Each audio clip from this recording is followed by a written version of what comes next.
Salut, c'est Maxime Johnson. J'ai essayé cette semaine le nouveau HTC Desire Z, un téléphone Android haut de gamme offert chez Bell et muni d'un clavier QWERTY. Alors, on va le voir d'un petit peu plus près. Qu'est-ce que ça donne? Voici donc le HTC Desire Z. On pourrait peut-être parler un petit peu de ses caractéristiques internes. Donc, il est muni d'un processeur Snapdragon de 800 MHz.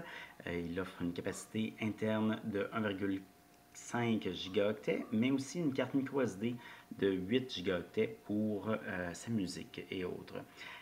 Donc, c'est un téléphone qui est quand même haut de gamme. Il offre un écran de 3,7 pouces, un écran tactile, évidemment le clavier, comme on l'avait dit. Et pour le reste, donc, ça ressemble vraiment à les appareils du genre, donc avec un appareil photo de 5 mégapixels avec flash, etc., etc. Au niveau de l'esthétisme, comme on peut le voir, ça ressemble vraiment aux autres téléphones de HTC. J'ai ici le HTC Desire original. Comme on peut voir, c'est vraiment là, dans la même lignée. Le Desire Z, évidemment, est plus épais et plus lourd. Je dirais qu'à la caméra, ça paraît pas tant que ça, mais dans les mains, on le sent. Il est vraiment il est plus lourd, il est plus gros. On le sent aussi dans la poche. Est-ce que c'est grave? Écoutez, il n'est pas vraiment plus gros que la plupart des BlackBerry, donc c'est pas dramatique comme situation, mais ceux qui sont habitués à la minceur d'un iPhone 4, par exemple, vont trouver que la différence est quand même assez grosse. Donc sinon, qu'est-ce qu'on a à l'extérieur? On a nos 4 boutons ici, donc menu, home pour retourner à l'écran d'accueil, retour en arrière, recherche. On a un petit pavé tactile ici qui fonctionne quand même assez bien, honnêtement. Donc j'ai mon grand clavier avec 4 rangées. Les touches sont grandes, sont espacées. Il est vraiment le fun à écrire dessus. Les touches s'enfoncent bien. Ceci dit, on ne peut pas vraiment en accrocher, donc ils sont quand même assez solides. Il y a beaucoup de boutons dessus. On a entre autres la touche ici pour le A commercial qui est là. On a tab, fonction, 2 fonctions de chaque côté. On a aussi même 2 boutons programmables ici. On a tout de suite la virgule, le point. Moi, il n'y a rien qui m'agresse plus qu'un téléphone où il faut faire fonction, plus un autre bouton pour avoir accès à la virgule et au point. Donc, on a les symboles. Donc, ça fonctionne bien. Puisqu'on parle du clavier, parce que c'est quand même un des éléments majeurs du téléphone, il y a un problème, par exemple, et on peut le voir en haut, ici à droite, lorsqu'on écrit, c'est que ça écrit seulement en anglais. Alors, qu'est-ce que ça veut dire? Donc, je peux écrire facilement en français. Donc, voici ici un petit test. Un petit. Donc, ça écrit bien. Si je veux faire un accent, tout ce que j'ai à faire, c'est j'enfonce la touche.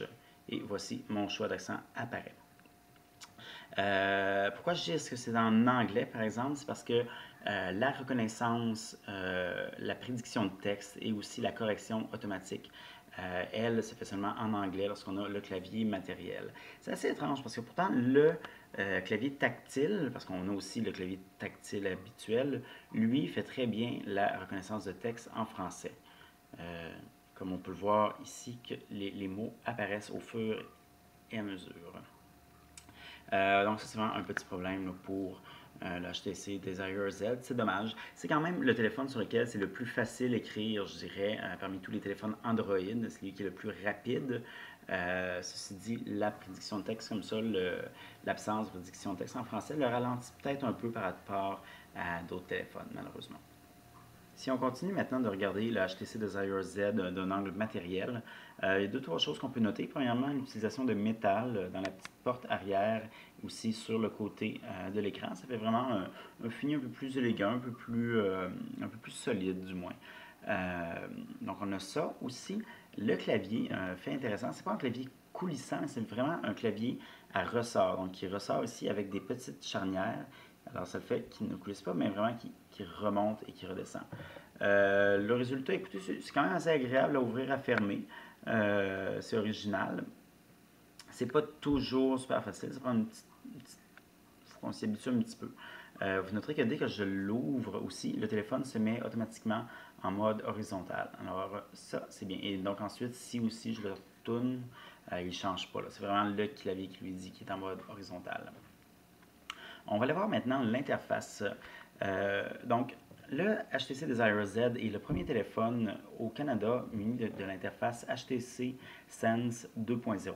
HTC Sense, c'est quoi? C'est une interface qui est ajoutée par-dessus Google Android. En passant, cet appareil-ci roule sous Android 2.2, Froyo. Donc, avec HTC Sense 2.0. Si on compare HTC Sense 1.0, à l'œil, ça ressemble quand même beaucoup. Il y a des petites distinctions. Par exemple, j'ai un bouton ici en bas à gauche, en bas à droite, pardon. Ici, avant, c'était un simple plus. Maintenant, c'est un petit peu une petite palette, mais bon, c'est la même chose. C'est pour pouvoir changer le thème d'HTC Sense et autres. Les différences principales. Donc, la première, vraiment la grosse, c'est que HTC Sense 2.0 vient avec HTC Sense.com, qui est une espèce de solution dans les nuages qui permet de sauvegarder son téléphone, ses contacts, ses SMS, qui permet aussi d'envoyer des SMS, d'y avoir accès, et qui permet aussi de retrouver mon téléphone sur une carte Google Maps. Donc, je peux vraiment, si je le perds, je vais sur Internet et je vais voir, je peux retrouver où il est. Je peux aussi à ce moment-là le bloquer et même carrément l'effacer au complet si j'ai des données confidentielles dessus. Donc ça, htcsense.com, ça fonctionne quand même assez bien. Il y a un très gros problème par contre, c'est qu'au Canada, il n'est pas offert en français. Et c'est vraiment fâchant en fait, parce qu'en France, htcsense.com est offert en français, mais pas au Canada. Alors c'est un peu irrespectueux. Donc, les autres différences de HTC Sense 2.0, il y en a quelques-unes. On a une nouvelle application, on a certaines applications en fait, notamment Flash ici, qui est très agréable. C'est pas Flash par exemple Adobe, mais c'est Flash pour utiliser le flash LED comme une flashlight, une lampe de poche. Alors ça fonctionne quand même très bien. Donc c'est une petite application comme ça. J'ai d'autres différences aussi, notamment au niveau de l'appareil photo, qui a vraiment une nouvelle interface qui permet entre autres d'ajouter certains filtres, par exemple, pour avoir fil distorsion ici, vignette, profondeur de champ, vintage chaud, pardon, je suis loin, niveau de gris, sépia, négatif, solarizer, postérisé et bleu-vert. Un filtre qui, honnêtement, je me demande vraiment quand est-ce qu'on s'en sert. Donc, le nouveau, il y a aussi ici le caméscope qui permet de prendre des photos, des vidéos, pardon, en 720p. Alors ça, c'est une autre vraiment des différences de HTC Sense 2.0. Il y a aussi certaines applications qui ont été changées, notamment les contacts. Donc, c'est possible de lier des contacts, que ce soit sur Facebook, sur Twitter ou sur Google. Malheureusement, il faut le faire manuellement. Donc ça, chaque contact, il faut dire oui. Donc, lui nous propose des contacts à lier, mais il faut confirmer manuellement et on ne peut pas tout simplement tous choisir nos contacts et dire regarde, je te fais confiance, lis-moi tout ça automatiquement. Malheureusement, ça ne marche pas comme ça. Alors, ça c'était les contacts. Donc, il y a aussi les applications habituelles avec HTC Sense comme Peep, le client Twitter. On a aussi FriendStream qui regroupe Twitter et Facebook. Ceci, en fait, par exemple, ça se retrouve vraiment sur n'importe quelle. Toutes les interfaces Android maintenant ont ça. L'application musicale aussi n'a pas vraiment changé, ou en tout cas de façon très minime avec HTC Sense 2.0.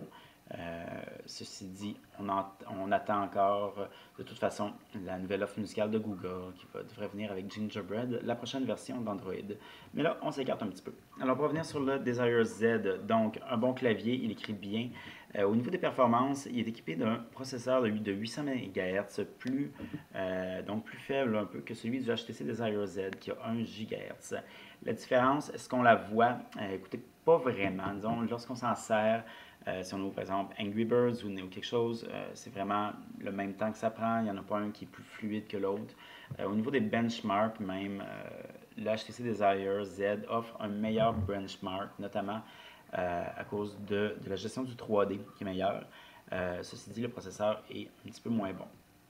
Présentement, honnêtement, moi, je ne vois pas la différence. Est-ce que dans 2 ans, avec une nouvelle version d'Android et un nouveau type d'application, est-ce qu'on verrait La différence, peut-être, mais là, on peut pas tout savoir non plus d'avance. Donc, c'est pas, pour l'instant, ça donne l'impression qu'il n'y aura pas de problème avec ça. Donc, c'était ça. Au niveau de l'autonomie, maintenant, il offre une autonomie correcte. Ceci dit, HTC Sense est vraiment un, un dévoreur de batterie.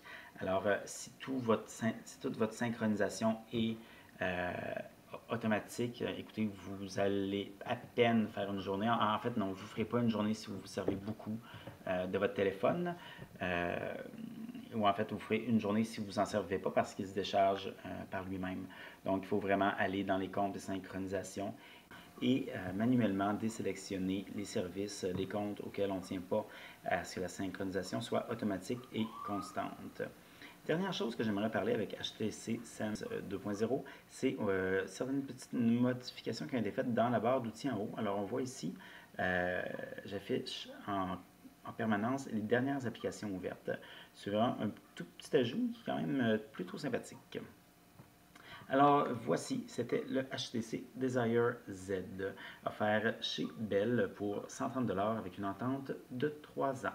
Pour avoir plus d'informations, je vous invite à consulter mon site web maximjohnson.com/techno.